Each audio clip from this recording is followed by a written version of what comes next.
নমস্কার। জয় হরিচাঁদ, জয় গুরুচাঁদ, জয় মা শান্তি মাতা, জয় সত্যভাম, জয় দেবেশ পাগলের জয়। আজকে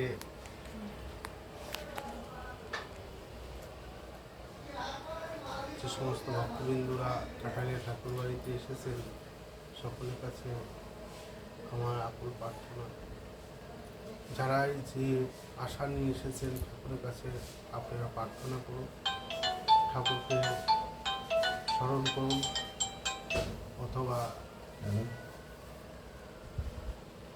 ঠাকুরকে বলুন, আমিও ঠাকুরকে বলি, ঠাকুর যে ভক্তবৃন্দ তোমার কাছে এসেছে তাদের ভববাদী থেকে মুক্ত করো, তারা যেন তোমার নাম গুণগান করতে পারে। আপনারাও ঠাকুরের কাছে প্রার্থনা করুন, অথবা ঠাকুরের কাছে আর্জি রাখেন যে ঠাকুর আমি যদি ভালো হয়ে যায় পরবর্তীতে আবার আসবো আমার স্থানে, প্রত্যেক বছর অনুষ্ঠানের সময়। এটা আপনারাও প্রার্থনা করেন এবং ঠাকুরের কাছে প্রার্থনা করেন যে সমস্ত ভক্তবৃন্দরা এসেছেন সবাই যেন ঠাকুর তুমি তাদের মধ্যে বড় ভালো করো, তারা যেন